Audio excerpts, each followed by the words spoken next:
Isang araw, isang ama at ang kanyang 15 anyos na anak na lalaki ang magkasamang nagmamaneho ng motorsiklo sa daan.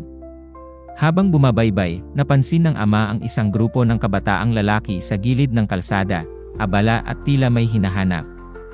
Dahil sa pag-usisa, itinigil niya ang motorsiklo at nagtanong, "Ano ang hinahanap niyo?" Isa sa mga kabataan ang tumugon na may ningning sa kanyang mga mata, "Hindi mo ba nakikita? May gintong prutas dito. Sinusubukan naming makuha ito." Napuno ng pananabik ang isipan ng ama. Inakala niyang ang gintong prutas ang magiging susi sa magandang kinabukasan ng kanyang anak, yaman, kasaganaan, at tagumpay.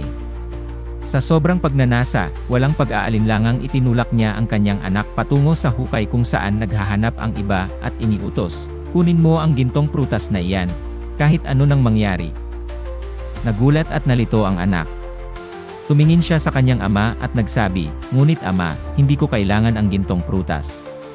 Mayroon akong sarili kong pangarap at nais kong tahakin ang sarili kong landas." Ngunit hindi siya pinakinggan ng ama. "Hindi ko nais makarinig ng anuman. Sinabi kong kunin mo iyon, kaya sundin mo ang utos ko."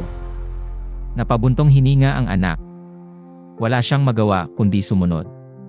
Dahan-dahan siyang bumaba sa hukay at nagsimulang maghanap ng gintong prutas. Hinawi niya ang lupa, inabot ang kanyang mga kamay, at buong lakas na sinubukang abutin ito. Ngunit habang siya'y sumusulong, naramdaman niyang lumulubog siya.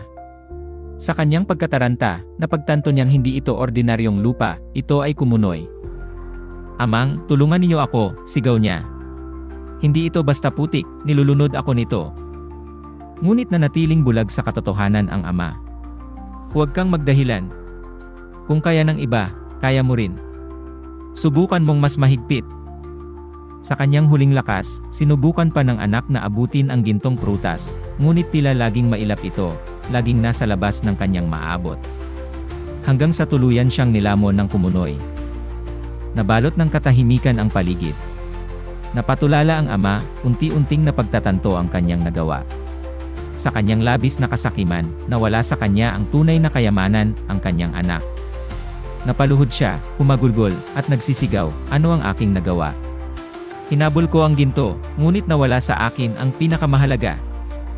Sa sandaling yon, lumapit ang isang matandang pantas na tahimik na nakamasid sa lahat ng pangyayari.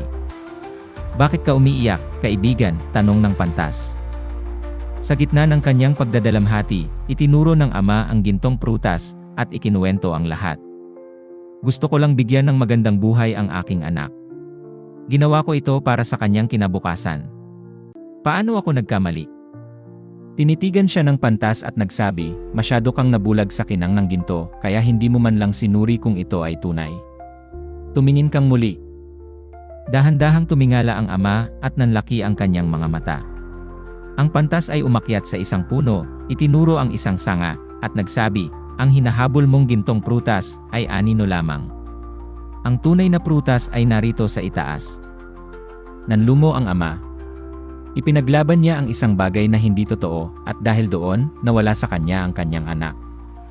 Muling nagsalita ang pantas, "Kung sa halip na itulak mo siya sa hukay, tinanong mo muna kung ano ang tunay na magpapasaya sa kanya, kung sinuportahan mo ang kanyang pangarap sa halip na ipilit ang sarili mong kagustuhan, marahil buhay pa siya ngayon.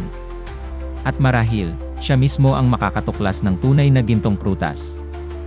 Sa ating labis na kagustuhang bigyan ng magandang kinabukasan ang ating mga anak, madalas nating ipinipilit ang sarili nating pangarap sa kanila, hindi man lang iniisip kung iyon ba talaga ang nais nila.